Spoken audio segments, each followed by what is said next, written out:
Olá, meu nome é Fabiano Moraes e eu estou vindo aqui para dar um pouco da minha opinião um pouco controversa e contundente sobre esses acontecimentos que tem tido na última semana, esses protestos, e eu queria compartilhar um pouco do que eu penso com vocês e ter até visto.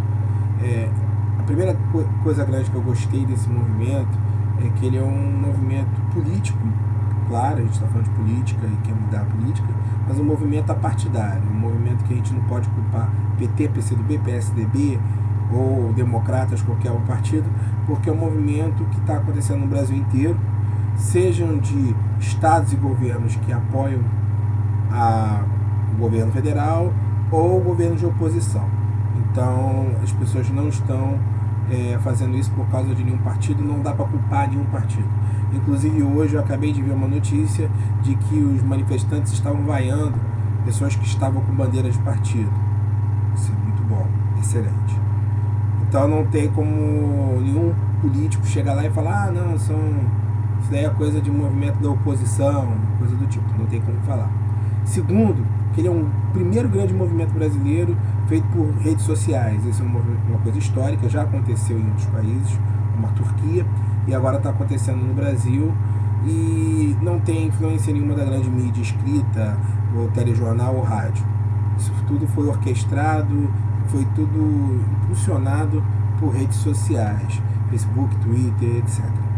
Né? Agora, apesar de não ter sido impulsionado ou orquestrado pela grande mídia, ele é um movimento que dependeu e depende muito da grande mídia, tá? Esse vai servir para assentar cada um no seu lugar. Primeiro porque, se não fosse a grande mídia, talvez nenhum de nós saberíamos o que de fato está acontecendo. Essa grande mídia foi a mídia que há muitos meses tem soltado essas notícias, né? Notícias de corrupção, notícias de desvio de verbas, notícias de má gestão, má administração do governo. Então, sem essas notícias, talvez o povo não tivesse tão revoltado, tá? E se a grande mídia não noticiar o que está acontecendo, ou noticiar de uma forma diferente do que o povo está vendo, eles vão cada vez mais se distanciar do povo e a gente vai acusá-los de manipulação. Então, se alguém está se manifestando, está dizendo que não é manipulado pela mídia, é poser, muito poser, melhor nem dar atenção, porque de fato você foi manipulado um pouco pela mídia, você ouviu aquilo dali e está ali porque algo que você ouviu te desagradou, tá? E nem tudo é Facebook. Você pode não dar muita atenção às organizações do Globo, mas elas ajudaram. Eu, por exemplo, não gosto da revista Veja, não sou muito partidário da Isto É, mas eles ajudaram muito com as informações. E se eles não noticiarem, a gente vai acabar reclamando que eles não estão noticiando, tá? Isso daí começou com um protesto sobre aumento de passagens, um erro de avaliação do governo. Essas passagens iam ser aumentadas na virada da eleição e não foram. E então o governo avaliou mal por causa da inflação, que se aumentasse no início do ano, a inflação seria maior. Então trouxe para agora, para o movimento de Copa das Confederações, onde o Brasil estaria distraído, e acabou que aconteceu justamente o contrário. Foi num movimento muito delicado, onde qualquer protesto ia tomar proporções maiores. Eu, se fosse político, teria feito ou no início do ano, ou no fim do ano, quando chegasse as épocas de festas, de feriados, de 13º, coisa do tipo, onde as pessoas estariam trabalhando, onde as pessoas estariam ocupadas, né, e onde as pessoas estariam ganhando melhor, a ponto de fazer um aumento e não ter tanta visibilidade. Além disso, estaria fora da Copa das Confederações, seria um período onde o Brasil não estaria sendo tão visado quanto está sendo agora. Então isso foi uma grande burrice, um grande erro de avaliação dos políticos, em geral, tanto das prefeituras quanto do governo federal. Tá? Que a gente passou esses primeiros 6 meses ocupados com novela, com causa gay, Renan Calheiros, Marco Feliciano, e religiosos se intrometendo na política e tal. Aquilo tudo foi incomodando muito a população. E agora a gente está num momento onde está tudo enchendo o saco e esses 20 centavos foram a gota d'água, tá? Então, o problema dessa panela de pressão que nós nos tornamos, né, foi toda essa churrada de notícias ruins e de erros de avaliação política, né? Então, assim, você vai ter erros de custo avaliado, custo inicial dos estádios e depois o custo total, que a grande mídia noticiou. A gente vai ver uma revolta grande do custo Brasil, que é a sonegação contra o pagamento e essa gana do governo em arrecadar cada vez mais de todas as maneiras, e arrecadar de tantos impostos, alíquota sobre alíquota, isso tudo vai incomodando. E não é o fato de pagar muito, mas é o fato de pagar e não ter retorno, ou o fato de não ter retorno e continuar pagando muito, não sei. Tem muita coisa ali, a contrapartida dos impostos ainda não está válida, né? A gente tem também os políticos cada vez mais querendo se blindar das manifestações, das insatisfações. A gente vê o caso da PEC 37, onde os políticos não querem mais ser investigados pelo Ministério Público. Isso daí é a pior coisa que poderia acontecer, né? Então, assim, o que o pessoal fez aqui no Rio de Janeiro foi destruir a Assembleia Legislativa, né? Tentar destruir, invadir, coisa do tipo. E aí começa o meu contraponto nessa manifestação toda.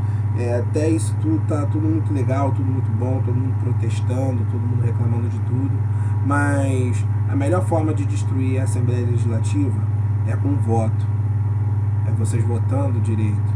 E a gente teve oportunidade no último ano de destruir a Câmara Municipal e teve oportunidade há 3 anos de destruir a Alerj. E não fizemos isso, né? A grande verdade é que nós votamos muito mal, nós votamos no amigo, nós votamos no amigo do amigo, nós votamos naquele que vai dar alguma vantagem.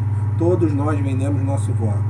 E os pobres vendem por uma Bolsa Família, vendem por um benefício assistencialista, por um restaurante de R$1. Nós vendemos por alguma vantagem, por qualquer motivo. Nós sempre estamos vendendo o nosso voto em troca de alguma coisa. Poucos vendem o voto por uma ideologia. E esses que votam em troca de ideologia são os que estão na rua agora, né? Então, assim, a grande oportunidade de você destruir qualquer plenário pacificamente é com voto. A próxima vez, votem melhor. Lembrando que nesse voto, tanto, eu vou falar dos governadores, dos representantes aqui do Rio de Janeiro, eles foram eleitos em primeiro turno, com a maioria esmagadora, o Sérgio Cabral com 61%, o Sérgio Cabral, o Eduardo Paes com mais de 60%. Então, assim, as pessoas não estão defendendo. Eu acho até estranho que a pessoa acabou de ser eleita e, pior, os dois foram reeleitos e tá essa revolta toda. Se vocês sabiam que o governo desses dois eram ruins, se eles tiveram uma má avaliação, como é que eles foram reeleitos? Como é que em 6 meses o Sérgio Cabral e o Eduardo Paes passaram a ser vilões? Não, eles vêm cometendo desatinos políticos e impopulares desde o início da gestão deles.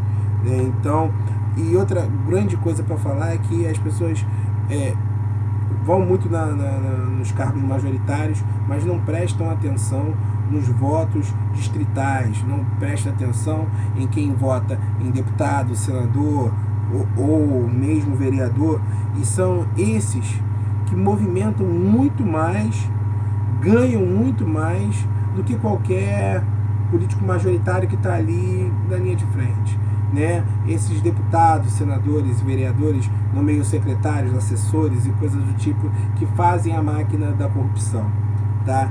Então a gente tem que repensar e lembrar, cobrar, né? Não de maneira destrutiva, esses representantes. E muita gente nem sabe quem votou. É a grande realidade.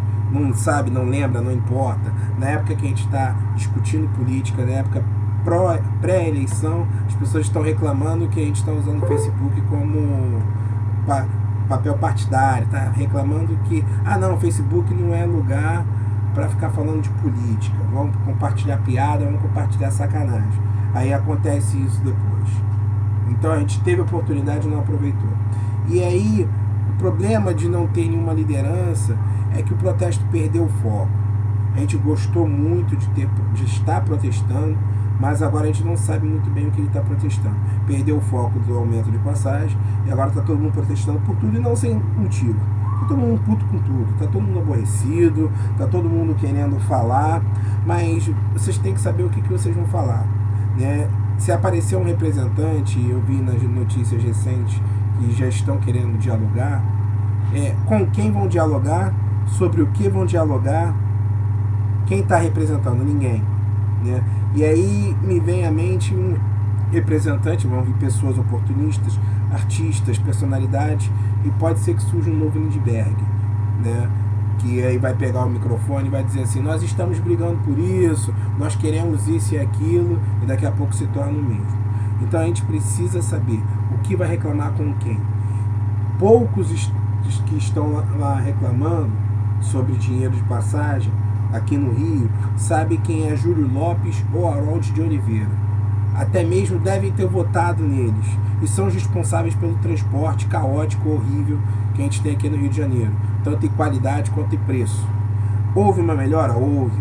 Um bilhete único, com qualidade de ônibus. Houve uma relativa uma melhora, mas não suficiente para o aumento de passagem, não suficiente para o custo. A melhora foi muito pouca. A gente tem BRT, que ajudou o pessoal lá da Zona Oeste. Você tem alguma coisa que a gente pode até dar razão, mas não equivale a esse preço que nós vamos pagar, né? E a justificativa para o aumento foi que a frota de ar-condicionado vai ter o mesmo preço, só que a frota de ar-condicionado representa menos de 10% da grande frota de ônibus do Rio de Janeiro. E sem contar que os trens pipocam notícias o tempo todo, trens, barcas administrados pela Supervia, CCR, as pessoas nem sabem disso às vezes. A CCR, grande financiadora da campanha de Cabral, a Supervia, também financiadora, e a gente não tem muito o que dizer. Então, quer protestar? Vamos protestar a coisa certa, com quem vai responder. E, para terminar, eu falar do vandalismo, né? Então, se as pessoas reclamam tanto de desvio de dinheiro, de obras públicas e coisas do tipo, esses vândalos aí são os piores, porque não deveriam depredar o patrimônio público. Aí que o político vai rir de orelha a orelha, porque ele não só vai ficar bem como reconstrutor da cidade, construtor daquele patrimônio, quando ele vai ganhar dinheiro por fora na hora de refazer uma obra. Ele vai ganhar muito dinheiro, ele vai negociar, ele vai tirar o dele por fora e vai construir aquilo tudo. Em vez de ele ganhar dinheiro por fora fazendo algo novo, ele vai ganhar dinheiro refazendo o que você destruiu. Isso é um absurdo. Uma coisa mais insensata foi que, não, nós podemos destruir porque nós já pagamos os nossos impostos. Não, eu não criei nada para vocês destruírem. Eu não criei nada para vagabundo nenhum chegar lá e quebrar. Eu quero coisa nova, eu quero coisa melhor. Eu não quero ficar enxugando gelo, as pessoas refazendo aquilo que outros vieram destruir, tá? Então, assim, as pessoas têm que parar de culpar os outros, culpar o governo, culpar todo mundo. Não, mas o político faz isso, o político faz aquilo, você também faz. Você está destruindo, você está depredando, você está atrapalhando outras pessoas, tá? Então, você tem que reclamar direito. E essas jogadas todas de jogo de poder, amanhã tá lá em cima, você não vai protestar por algo que você vai ter que fazer. Você tem que protestar. Eu nunca vi ninguém protestando por excesso de feriados, e a gente tem feriado pra caralho aqui no Rio de Janeiro. Tem feriado pra caralho no Brasil. Eu nunca vi ninguém pedindo para trabalhar mais. Tá todo mundo aqui querendo alguma vantagem. Então nós somos iguais os políticos? Nós somos tão corruptos quanto eles? Ou seja, qualquer vantagem vai acabar? Qualquer vantagem o Brasil está melhor? Então tudo bem. Se você quer reclamar, se você quer sair para se manifestar, aprenda, tome noção do que você está reclamando, a quem você quer falar, quem te representa, se você se representa, se você sabe se defender bem. Porque do jeito que está, desanima a mim, desanima qualquer pessoa que tem o mínimo de bom senso para chegar e reclamar de bem. Preste atenção nas notícias, procure os caminhos legais, dá uma olhada nos veículos oficiais de informação e, por favor, para de gastar meu dinheiro com essa badernagem toda. Abraço.